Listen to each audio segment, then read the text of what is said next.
Doctor, my tentacles fell off. They just fell off in my sleep. Are you sure you didn't cut them off? Of course not. Why would I do that? Doctor, help me. Give them to me and I'll sew them back on you. I don't know where they are now. They disappeared. Try looking in the mess hall. Somebody might have mistaken your tentacles for seafood. Thanks for nothing, Doc. Attention crew. I need all of you to stop what you're doing and help Misty look for her missing tentacles. That's an order. Finally, some help. Commander, are these your tentacles? Yes! Thank you, Ensign. Where were they? They were in a waste processor. What are you going to do with them? I'm reattaching them to my body, of course. Like this? Wait. They're just fabric, Commander.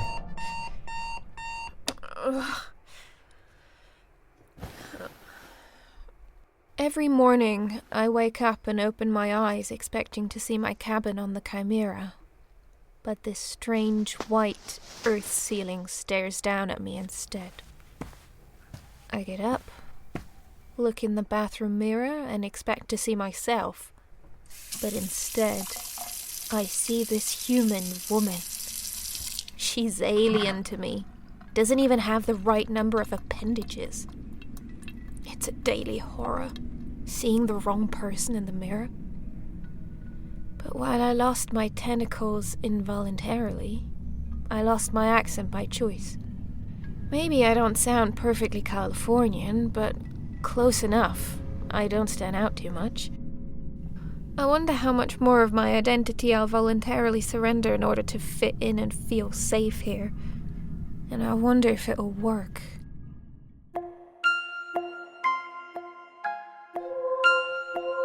QuietPlease.org presents Beyond Awakening. Starring Steph Knappa as Misty the Quill.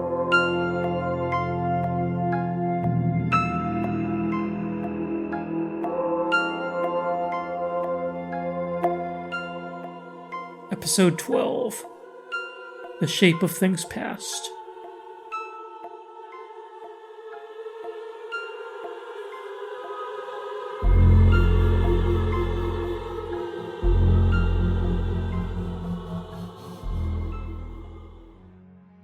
Zandex, one of the great authors of Cthulhu's Quaternary Reign, once wrote that life isn't optional. It doesn't wait for us to come to grips with it. I think Dr. Peterson would have liked Zandex. Tell me what you've done since you moved out from Monolith Eigen. Well, I don't really know how to do much in this world, so most of it was done for me, either by an AI assistant or a human assistant. They arranged my apartment, cleaning services. They take care of acquiring foodstuffs and fulfilling the various monetary commitments. So you feel you're not ready to do things for yourself? Dr. Peterson, I'm brand new to your planet. How well would you do on Cthulhu with no prior knowledge? I know I'd be eager to try on my own. That eagerness would get you killed on Cthulhu. Sacramento is more forgiving. Is it? Tell that to Tricia. You have plenty of crime. Well, sure. And don't criminals prey on bewildered tourists who wander into the wrong neighborhood or reveal their valuables because they don't know what the locals know? I suppose. So think how vulnerable I am as someone who knows so little about your entire planet, let alone your city. And that's if the terrorists who want me dead don't figure out who I really am. But you can't get the experience you need by isolating. You have to take risks. Doctor, would you tell a baby to go play in the street to learn about cars? Are you a baby? I'm a few months old. Why don't you take the knowledge implant they offered you? It seems like the solution to all your problems. And 2 of your 3 companions already got it. Captain Hardcase and Ensign Blackburn seem different somehow, since they got the knowledge implants. I don't like that. different can be good. Let's say Monolith Eigen starts offering knowledge implants to everyone. Let's say you need a new job and you want to become a chemist. Would you take the brain implant or go back to school? I'm not sure. Now suppose you'd had your brain messed with before, against your will, multiple times, and the people offering the knowledge implant are the same people who violated you repeatedly. Then what would you say? I'd probably decline. So you see my position. I suppose I do. But you can't take life too passively. I think you have to seize control of your life to gain agency. That was easy in my old life, but it's a very hard thing to do in a world this complex. You don't need to do something big and complex. You just need to get out into the world on your own terms. I did go out somewhere on my third day out of Monolith Eigen, but it was all overwhelming, confusing, chaotic, dangerous. Tell me about it.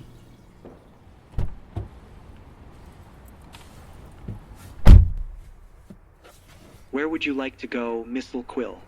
I'd like to learn more about your society and government. Can you suggest a place to start?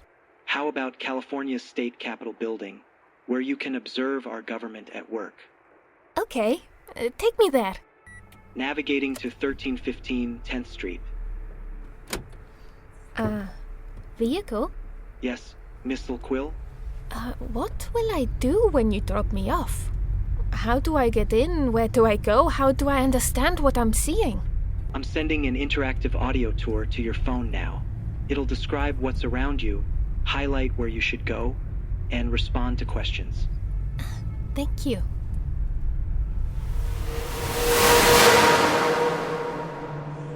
So, this is how your world's laws are decided? This is the Assembly, one of California's 2 legislative chambers, which must debate and approve a law before sending it to the governor. So when the 2 chambers pass the same law, it becomes law? If the governor signs it, or the chambers override the governor's veto. And then it goes into effect? Usually not until January 1st or July 1st.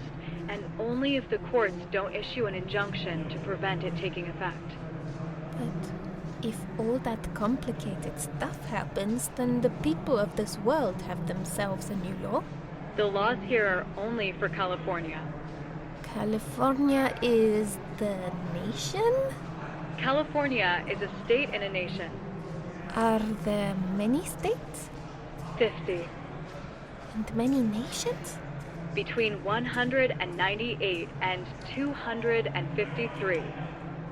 Wait, how can you not know how many? Ma'am, there are a please lower variety your of voice. definitions of what it means to be a country, and not all countries are recognized by all other countries. There must be an organizing power at the world level, right? The United Nations. So the United Nations is the ultimate power. It directs the nations, who relay directions to the states, who relay directions to the municipalities. No, the United Nations is the least powerful level. All levels, including city and county, which we haven't discussed, have different sorts of power. When they disagree with each other, each has supremacy over certain issues.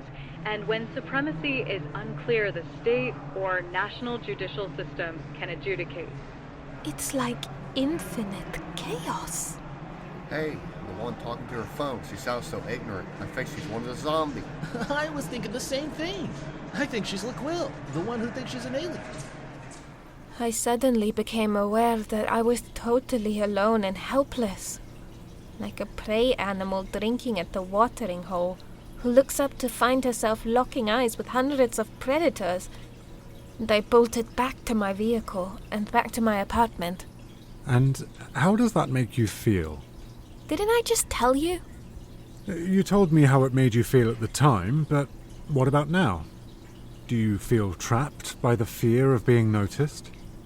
Yes. There are ways to address that problem. Such as? Be more careful about what you say out loud in public. Are you always conscious of other listeners when you talk to your phone AI? I suppose not. And what if they recognize my new face now that some people have identified me? You could try makeup, change of hairstyle, more plastic surgery. I tried to take Dr. Peterson's advice to heart. I tried to make myself look different. And I made sure I went out somewhere every week.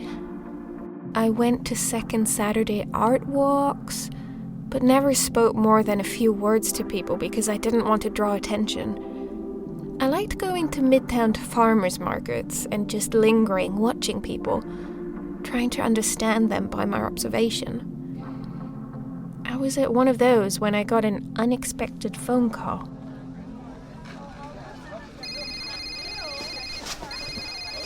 Hello? This is Senator Mary Ives. What do you want, Senator? How are you settling into your independence? Fine. Thanks. I'd like to come check up on you in person, maybe smooth things over between us. I'm a little busy. Can I have some time to think about that? Of course, I'll be ready when you are. It felt so wrong. All my Cthulhian instincts told me it was some sort of trap, told me not to fall for it. But I couldn't be sure of myself or my instincts anymore. So I went to see the person I trusted most for advice. Good morning, sir. Can I have a word with you? Of course, Misty. Hey, your accent is practically gone now. Thank you. I've been working hard at it. Sir, I have a little problem. What's that? Senator Ives wants to come see me. She says she wants to see how I'm adjusting, but I don't want her even knowing where I live. She's probably going to be the next president. We have to work with her. Have to convince her to be on our side somehow. If anyone can make our case, I believe it's you. This sounds like a golden opportunity. But I'm scared, sir. Of what? Ives? Of what she represents. The hate? I don't think she hates us, sir. It's the casual brutality. The willingness to destroy us to score points. Thinking of us only as pawns in the political game and not as real people. You'll have to show her that we can be useful allies. Channel that Cthulhian strength and confidence. I'll try. Thank you, sir. The senator's visit was perfunctory, performative, choreographed. Nothing of any consequence was communicated. If anything, she seemed to suck information out of the air and leave me knowing less about her than when she'd entered. What she got from it, I couldn't see. I thought perhaps it was just to put me in my place by letting me know she still had her eyes on me. Although there was none of the combativeness, no accusations, there also wasn't any attempt to build bridges. I might as well not have been there as far as she was concerned. It was a couple days later that everything happened. It started with such a small sound. By the time I heard it and came out of my bedroom to investigate, my apartment was quickly filling with gas. I didn't know where it was coming from exactly. I tried to cover my nose and managed to reach my phone. Hello? Help! Sir! Help! Gas! Misty? Hello? Misty, are you there? I wasn't there. I was asleep. You'd think a kidnapping would be an exciting affair, wouldn't you? In my old life, it would have been an epic struggle where I'd hold off a whole assault team by myself until overcome by sheer numbers in hand-to-hand combat. But in this new life, it was just the soft hiss of gas and a long sleep. And I woke up in a warehouse of some sort, tied up with a couple of gun-toting men standing over me. But I gotta get my swim in. Donald, what part of 24/7 don't you understand? It's coming around. Careful. Worried a woman just out of hospital will overpower you? We heard the stuff about you all being weak, but I don't believe you. You're gonna have to stay tied up, because we can't be sure they haven't given you some sort of enhanced physical capabilities. I sure wish they had. If I were my old self, you'd be dead by now. Look, this is the one with the story about being a super strong tentacle alien. They must have fed a lot of Japanese porn into their AI. So, who are you people? What's the meaning of this kidnapping? We're concerned citizens. Union for Humanity?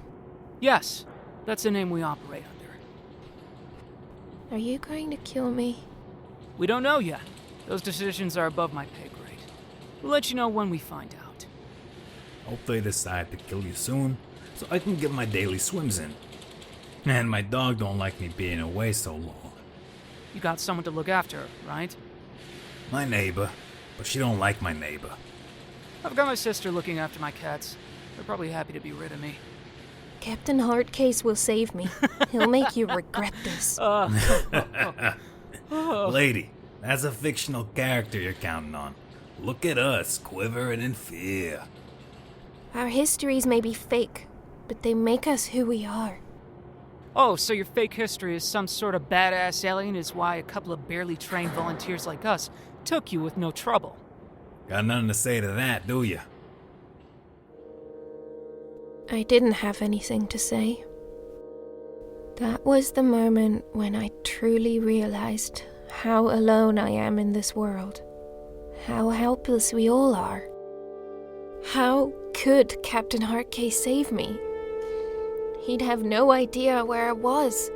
There was no script to create fortuitous coincidences.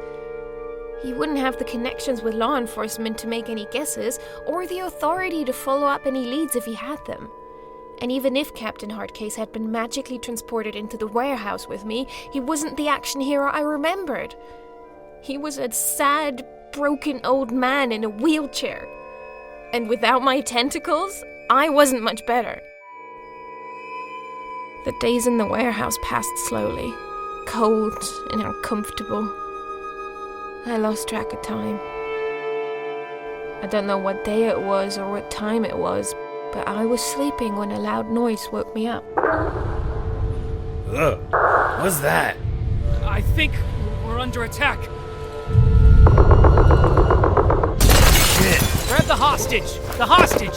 Freeze! Got it. We know you're behind those boxes. Come out with your hands in the air. We've got the cyborg. If you want her to remain alive, you'll let us go. Do you think we really care about her? Why are you going to all this trouble if you don't care? We just care about getting you. You're a threat to public order. If she dies in the process, well, that's one security headache gone. Shit. My thoughts exactly. Are they bluffing? Would you like some help? You're going to help us? You have 30 seconds to decide if you want to come peaceably or die. At least you guys want me alive. Untie me and I'll do what I can to get us out of here. What do we got to lose? Fine. It's crazy, but fine. Do it. I've got an idea. Give me your weapons. But what? Here. Thanks. I had memories of killing enemies so many times before, and God knows those two deserved it more than most. But the looks on their faces, the splatter of their brain matter, I could taste the pungent reality of these deaths that all the killings in my backstory lacked. I felt the horror, not so much at the gore as at the reality of what I'd done, at my ability to do it, at my having done it so calmly. But I simply seized the opportunity to snuff out 2 lives. It was a plan I'd improvised seconds earlier, that I didn't expect to work. She blew their brains out. Maybe Union for Humanity is right about how dangerous they are. Let's get you out of here, Miss LaQuille. I'll take the gun. Sure, were you really hoping I'd die back there? Just a bluff, you understand. Let's get you to the van.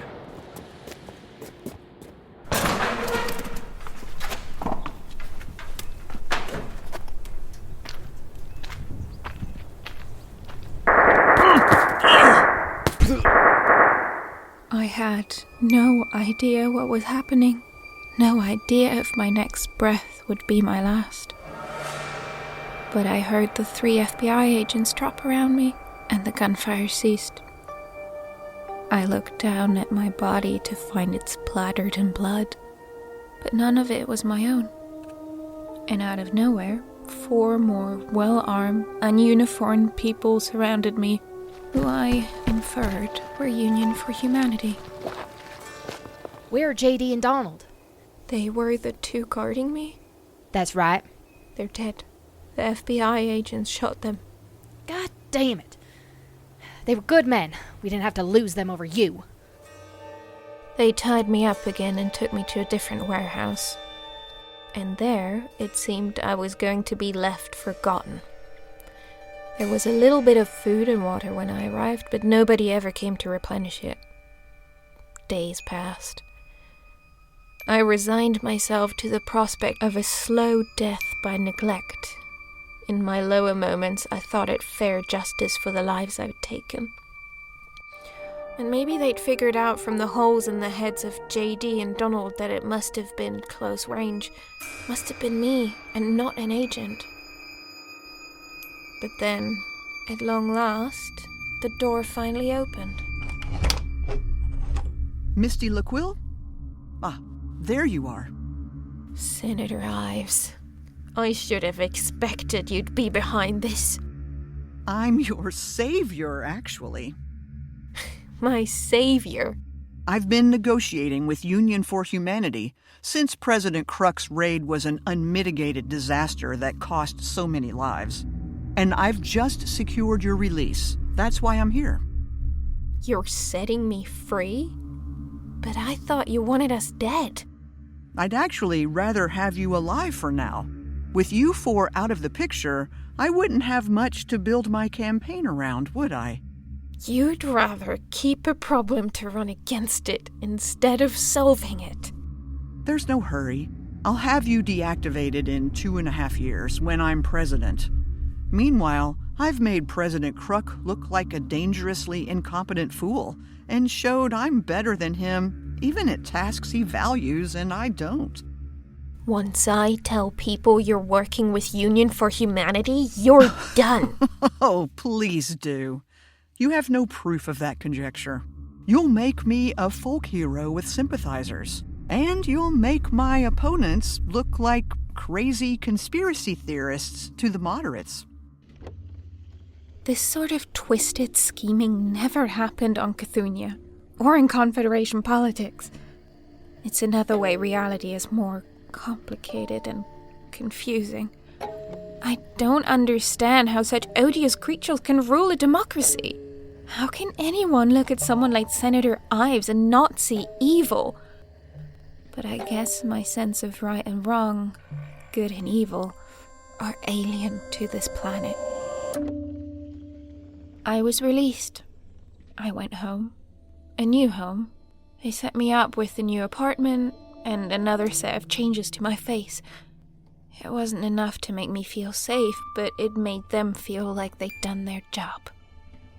They offered to let me go back to Monolith Eye again, but I knew I wouldn't feel safe there either. That was where I'd been caught in that bombing Trisha took the brunt of. Nowhere on this planet is safe. But even with no safe places, there were still safe people. So I gave Captain Heartcase a call. I'm so glad to hear you're safe now. But I'm sorry. So sorry. For what, sir?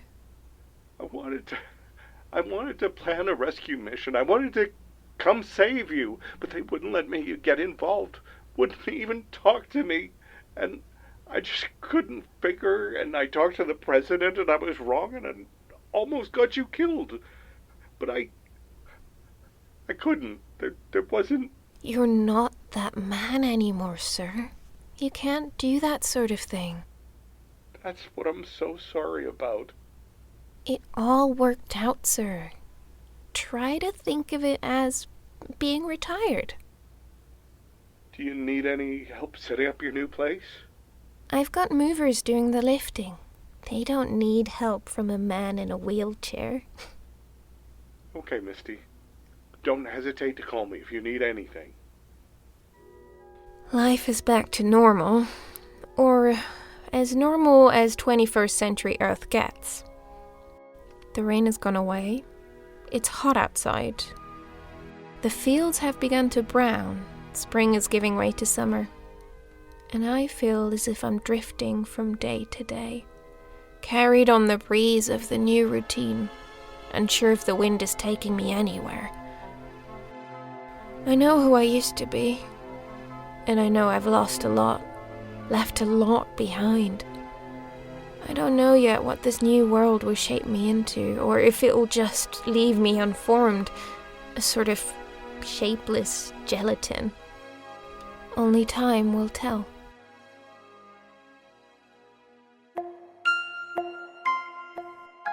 Beyond Awakening Episode 12, The Shape of Things Past, was written and produced by Paul Narum. It starred Steph Canapa as Misty LaQuille. Also featured were Alex Foote as Dr. Peterson, John Gauntz as Mac Hardcase, Audrey J. Williams as Senator Ives, Corey Kolff as J.D. Downs, John Derringer as Donald Northerland, David Loftus as Clay Earhart, Cade Bolo as the ensign, and Aaron Summonsby as the terrorist Priscilla Prescott. The FBI agents were Dan Stabb, Jose Montalvo, and Quackers 2. The state capitol terrorists were Nick Fury, Jose Montalvo, and Big Boy 944. This is Paul Narum. Music licensed from Joel Studler and Creative Commons Zero on public domain sources. Special thanks to our backers who made this possible. Sydney Amanya, Joanne Phillips, George Williams, Steph, Kyle Walkinghat, Gladys McGinty, EVD, Dave, Capable T001, and Jamie Henderson. To learn more about Beyond Awakening or support the show, go to quietplease.org/awakening. Thanks for listening.